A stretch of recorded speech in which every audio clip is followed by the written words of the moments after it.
Hey everybody, welcome to Potter's Plant-Based Adventures. Today we're at home and we're making homemade vegetable stock.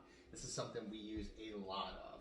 It can be used in soups, sauces, sauteing, deglazing pans, cooking rice, and anything else you could possibly think of using stock for.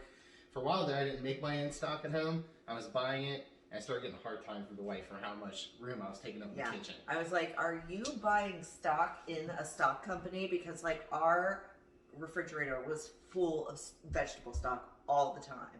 And what I love about him starting to make his own on top of like the savings is one, I'm sure it's better for us. I mean, fresh ingredients, the vitamins and minerals we're getting in it.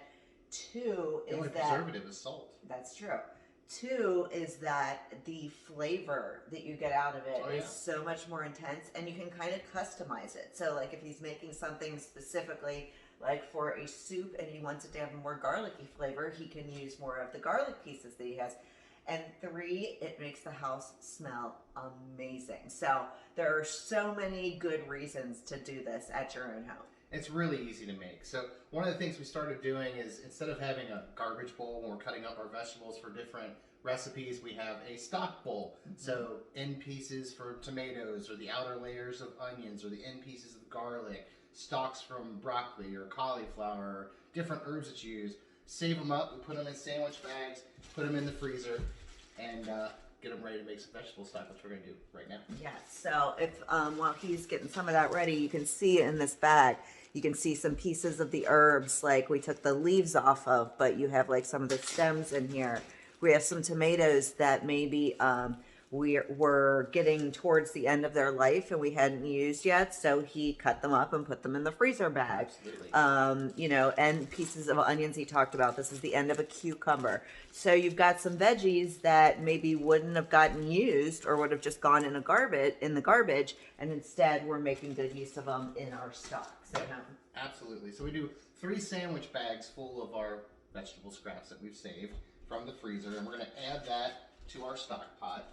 Which is about, what would you say, about halfway full of water? Yeah, you can put the water in afterward if you want. I put half of the water in there now so you don't have to listen to me get more water while we're talking. Making it a little easier for us. Easier to hear. So all 3 bags go into the pot, and then we're going to add our salt, which is going to be 2.5 tablespoons of kosher salt. I already have that pre-measured. Pour that right in. Because he loves to pre-measure things into little containers so that I have more dishes to do. I think that's the only reason he does this. He actually cooks this way, people. Like, this isn't just because he's making a video. He actually loves to pre-measure things into little containers so that I have more dishes to do. Well, I took that from working in restaurants. You used to pre-measuring things. Then we're going to add in our bay leaves. So I have a pretty good sized bay leaf here, you can see. If you have a smaller bay leaves, you can use 2, but I've got 1 good sized one. So 1 bay leaf into the pot. Then we're going to fill it up to the top with water. I've got this on medium heat because I like to cook everything on medium heat. And I'm going to do a little bay leaf introduction for those of you who cook like Penny and totally know this. Oh, our dog and cat are fighting now. Those of you who cook and know this are like, this is obvious, but for those of you who are like me and never cook, the bay leaf always goes in whole and has to come out at the end when you're cooking with it. I did not know that. Like, I'm like, you're putting a whole leaf into that. Mm-hmm.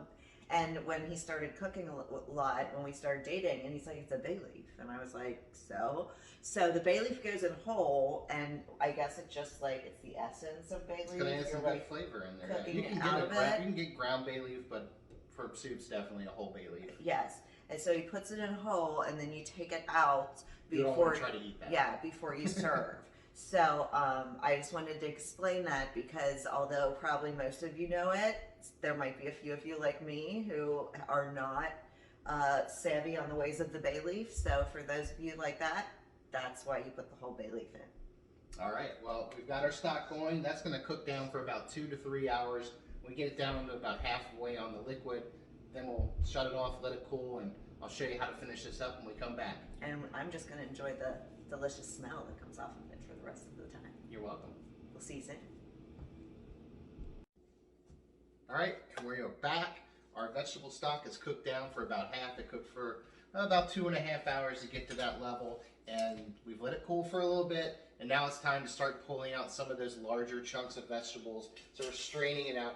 I'm using this, it's kind of like an Asian noodle strainer, but anything, you can use tongs or anything that you can get in there and get the larger chunks out. I like to do this first because I find if you go straight to running it through a strainer, you get a lot of splashing. Yeah, that is true. And we all know about what I say about Sarah doesn't like my messes, so this just I'm makes kind it of a really neat freak, you guys. Definitely got lots of good vegetables cooked down in there. You can see some of that right there. Oh, and your bay leaf is sticking to the side. It's right there waiting for you. It's right there waiting for me to pick it out. It is. All right. That's most of the big pieces. Yes. Now, we love when Dad makes vegetable stock. Oh, it smells so good in here. we're going to strain this to another container so it'll be ready to use. All right. And then from there, once it fully cools, you can put it in your Tupperware containers. You can use it for soup or sauces that same night if you want to. And a lot of times Kenny makes, like, when he makes a really big batch, he'll put some of it into Tupperware containers in the refrigerator, and then a couple of the Tupperware containers go into the freezer, and he just freezes them and pulls them out once he uses the other ones. So look at the color on that. Oh, it is a nice, really rich color from all those vegetables we put in there. Hey, do you want to try some too? I think it's time to take a taste. Yes. Okay. Grab our taste spoon. I'm a little kid, so I need to have a little spoon. You're going to have your little spoon? Yes. Okay. Here we go. Dive in there. Get yourself a little bit. Oh man, that's good right by itself. You can really taste all the depth from the different vegetables in there. Gosh, It's so appropriately good. seasoned already with just that little bit of salt. Oh my gosh! Isn't that It's delicious? so This good. is the best thing I have probably ever tasted in my life. It is amazing. He's Overly excited. there you go. He is very dramatic. But he's right. The flavor that you get out of that, you can literally taste all of the vegetables in there. Mhm. It's very, very great taste, very strong tasting. And like I said, you can kind of customize it. So Oh, if you're yeah. making something particular, you can customize with certain vegetables, certain herbs, like you had. Go certain through those garlic, bags, things pull like out that. things that are going to fit really well with whatever it is that you're going to be making with the stuff. Exactly. So- And that's what we've done here. It is a really nice, dark, rich color. That turned out great. I'm really happy with it. I can't wait for you guys to try it at home and tell us about it. I think that wraps up everything for this particular edition. Logan, what do we have to say for our YouTube followers? Like, subscribe, and leave a comment below of how you like this video. That's There you exactly go. right. So that's everything we have for you. And we all know there's so much great food out there in the world. And whether you're out on the road trying to find it or right in your own kitchen, remember to be safe and stay hungry. All right. Bye, guys. Bye!